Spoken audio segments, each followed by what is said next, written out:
What we are living through today is the greatest financial experiment in human history, and most people don't even realize it. Global debt, the burden on states, companies, families, and individuals, has reached a level no civilization has ever dared to carry before governments now borrow trillions, as if they were just picking something up from the supermarket.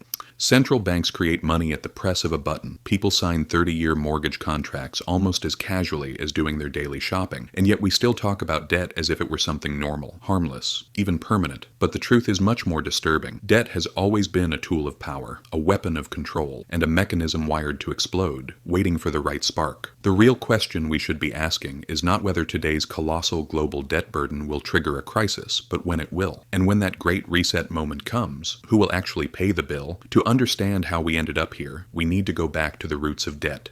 Debt is as old as civilization. The oldest cuneiform tablets found in Mesopotamia do not contain poetry or philosophy. They are pure ledgers. Who owes whom? How many measures of grain? How many head of livestock? In early societies, debt was not just an economic tool. It was a sacred institution. Debt relationships were supervised by priests, regulated by kings, and when necessary, forgiveness periods were declared to protect social order. In those times, debts were wiped out, people emerged from bondage, and society was reset. In other words, even thousands of years ago, people had understood this. You cannot keep a system standing on debt forever. At some point, society cracks. When we fast forward to the Renaissance, debt has taken on a completely different form. The issue is no longer grain or animals. It is gold, silver, and credit. Great banking families like the Medici in Florence were extending enormous loans to kings, popes, and empires, financing wars, keeping palaces alive, and even shaping political balances. But debt always carried risk. Despite tons of silver flowing in from the New World, Spain went bankrupt 4 times in the 1500s because the crown was spending far more than it was earning. The first lesson we take from this history is, even if your treasury is full of gold, you cannot escape the risk of collapsing under debt. The real great debt explosion, however, began in the 20th century. After the First World War, countries fell under such enormous debts that repayment became almost impossible. The war reparations imposed on Germany by the Treaty of Versailles were the kind that even economists at the time said, this society cannot handle this burden, and they were right. In the early 1920s, Germany had to carry wheelbarrows full of paper money just to buy bread. Uncontrolled money printing was one of the oldest methods used to melt away debt, but its consequences were devastating. The social trauma created by that economic collapse brought the world to the brink of a new war only a few years later. When the Bretton Woods Conference convened in 1944, the world was trying to build a new order. The United States held 2/3 of the world's gold reserves after the war, and it set the rules. The dollar was pegged to gold, $35 per ounce. Other countries tied their currencies to the dollar, but beneath this paper stability lay a deeper reality. The entire global financial system now depended on the discipline of the United States. For a while, the system worked, until America wanted to spend more. With the Vietnam War and social programs, expenditures soared, and unbacked dollar printing accelerated. When Nixon came out in 1971 and said, "We are cutting our link to gold," debt was no longer anchored to anything. The limit was gone. 1971 was a silent revolution. It made debt limitless. Central banks thought they could control the economy by playing with interest rates. When growth slowed, rates were cut and borrowing increased. When a crisis hit, new debt was created. Every intervention required more debt than the one before. Let's start with the United States, the center of the global system. As of 2024, the country's national debt has exceeded $34 trillion.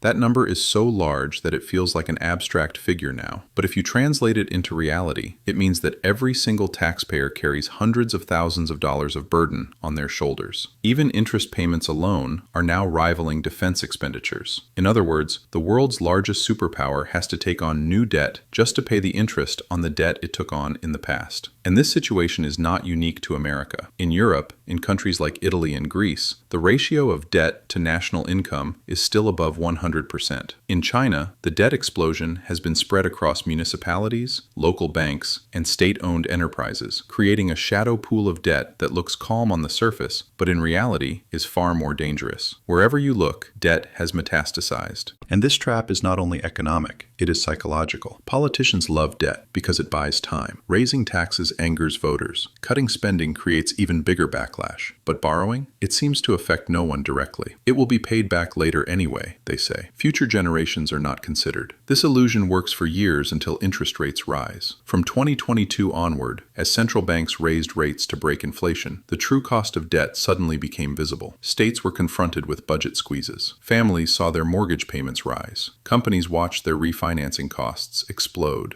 Debt is like a predator that sleeps quietly. No one takes it seriously while it is resting. When it wakes, it tears everything apart. Yet, despite all the risks, debt is still sold as a kind of path to prosperity. Young people are encouraged to take on student loans whose repayment is uncertain. Families are given long-term loans to buy houses that actually exceed their budgets because real estate always goes up. States are told deficits don't matter. Central banks can print money when needed. This is the greatest lie of modern finance. The fable that debt is limitless, harmless, and safe. History, meanwhile, is shouting the exact opposite. So what happens next? Anyone who has read even a little economic history knows that there are only a few exit routes from excessive debt. The first is inflation, quietly eroding the real value of debt. And today, this method is already being used in many countries. When prices rise by 10%, your savings purchasing power falls by 10%, but your government's debt shrinks by the same amount. This is a hidden tax, and politically, it is the easiest way. The second route is restructuring, saying, we cannot pay this debt, and rewriting the terms from scratch. During the Euro crisis, what Greece experienced was exactly this. Investors were forced to accept losses. The third route is default, that is, saying, we will not pay. History is full of dozens of sovereign defaults, from Argentina to Russia, and each one has triggered major social and economic storms. None of them is painless. All of them are a kind of breaking of a promise. Which way are today's signals pointing? Frankly, the world seems closer to the path of inflation, because the debt burden is simply too heavy to carry. Even though central banks appear to be fighting inflation, in reality, heavily indebted states need inflation to be able to breathe, and that means the bill will be handed to you. Your savings, your wages, and your future purchasing power will quietly erode. While the system protects itself, the public will pay the cost. It is the oldest game in the book, repeated over and over throughout history. But this issue is not limited to economics. Debt also determines where power lies. Who lends? Who borrows? Who is rescued when a crisis hits? Who is sacrificed? The system works like this. Big banks are bailed out. Giant corporations are restructured. Politicians retire or change careers. But ordinary people lose their homes, their jobs, their savings, their hope. That is why understanding debt is not just financial education. It is survival knowledge. Because if you do not see the trap, you do not even realize you are wearing the chain. So what should we do? First, dismantle the illusions. Accept that debt is not a neutral tool. Second, grasp the cycle history shows us. No system can live on debt forever. The timing of the collapse changes, but the outcome does not. Third, protect yourself. That does not mean panicking. It does not mean burying gold in the garden. It means building assets that have real value, that are tied to cycles, that are not entirely dependent on paper promises. It means accumulating knowledge, gaining perspective, and not falling for the same game again, because the system uses the same tactics over and over. This is what history tells us. Debt accumulates, leaders deny, crisis erupts, society resets. Your choice is this. You enter this cycle blind or with your eyes open. If you understand the traps, you can protect yourself from them. If you don't, you end up paying for mistakes you never made. Global debt is not just a number. It is a shadow cast over the future. And just like every empire in history, if we do not confront this shadow, one day it will crush us too. If what I've shared today helped you see the world from a different perspective,